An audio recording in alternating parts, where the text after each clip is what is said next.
Alors, question 2 et fin de la question 1.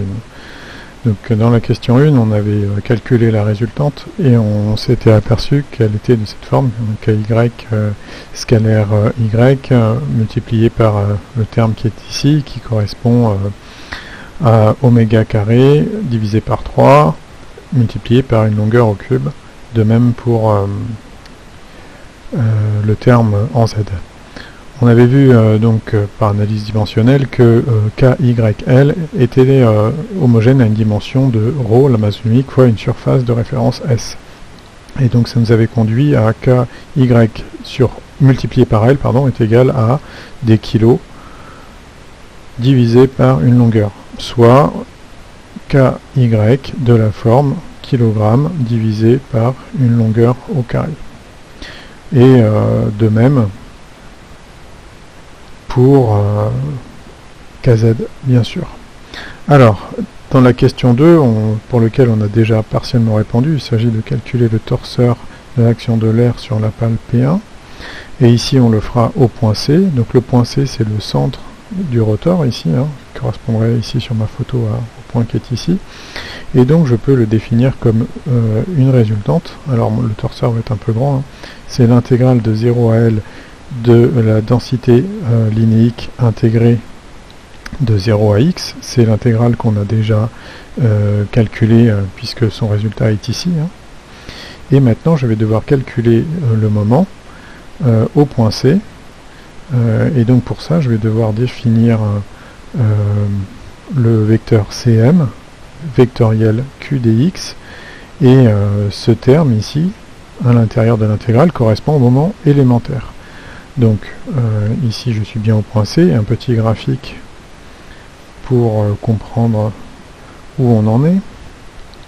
Z, Y, X, pardon, Y, et ma pale qui se situe ici.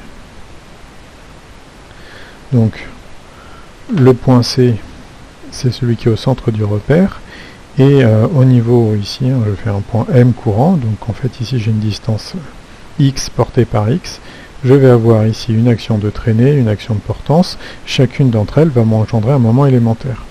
Donc la portance P ici va m'engendrer un moment élémentaire sur l'axe y, de telle manière à ce qu'il soit défini par x, la longueur Cm qui est ici, multiplié par l'élément de portance là.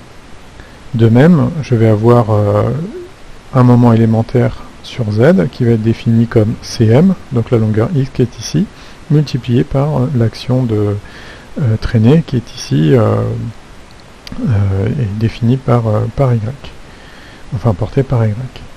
Donc je remplace, je définis Cm quand même, Cm donc x porté par x, et je remplace dans mon intégrale qui va se décomposer comme la fois précédente en deux termes. Donc mc, le moment c, qui est égal à l'intégrale de 0 à L, x vectoriel x, x scalaire x vectoriel, et cette fois-ci je remplace par l'expression, je remplace q de x par son expression, à savoir oméga x le tout au carré, facteur de ky porté par y plus kz porté par z, et donc je vais intégrer selon la direction x.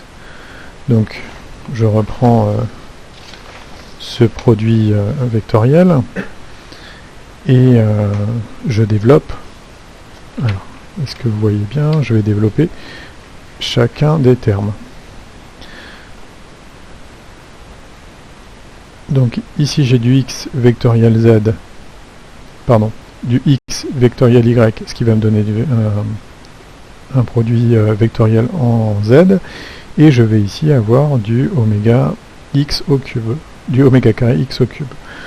Donc mc est égal à l'intégrale de 0 à L de oméga carré x au cube ky, et x vectoriel y, ça me fait du z, plus l'intégrale de 0 à L oméga carré x au cube k z, Et je vais avoir du x vectoriel z qui me fait du moins y. Et j'ai oublié l'élément d'intégration, ici ce sera dx, et de même ici dx. Donc deux intégrales à calculer, pas de difficulté particulière, hein, puisque c'est un polynôme, et donc ça me donne ici des termes constants, oméga carré ky porté par z, et je vais avoir une intégrale x4 sur 4 entre 0 et L, moins du coup, je sors le moins du oméga carré kz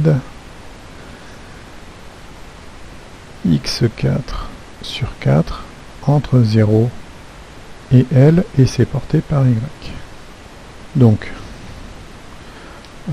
mon moment va être égal à du oméga carré ky L4 sur 4 et c'est porté par z, moins du oméga carré kz L4 sur 4 et c'est porté par y. Donc je peux réécrire mon torseur d'action de l'air sur la pale P1 au point C à l'aide de la résultante que j'ai ici, que j'avais calculée précédemment. Donc je vais avoir du oméga carré sur 3 L3 ky porté par y, plus du oméga carré sur 3 L3 kz porté par z. Et en ce qui concerne le moment, maintenant, je vais avoir du oméga carré ky L4 sur 4 porté par z, moins du oméga carré kz L4 sur 4 porté par y. Et je suis au point C, je n'ai pas besoin de préciser la base de projection puisque ma résultante et mon moment contiennent naturellement les vecteurs qui permettent de les exprimer. Donc en bleu ici la résultante,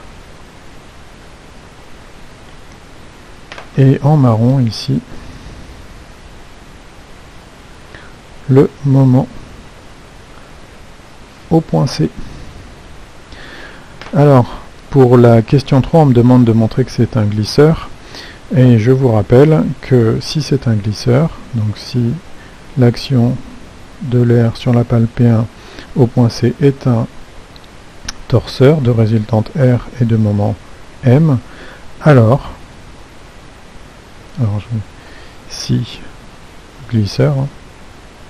Donc si ce torseur est un glisseur, alors la résultante scalaire, le moment, doit être égale à 0. Le produit scalaire doit être nul.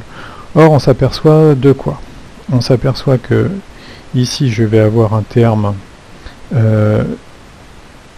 constant, que je retrouve là, alors c'est pas tout à fait le même mais je le retrouve ici, et que ça c'est porté par y, donc je vais avoir du ky kz, là il y a une différence, avec un signe moins, et si je fais le produit scalaire des deux autres termes en z, hein, donc je vais avoir du kz ici, et du ky, avec les mêmes coefficients.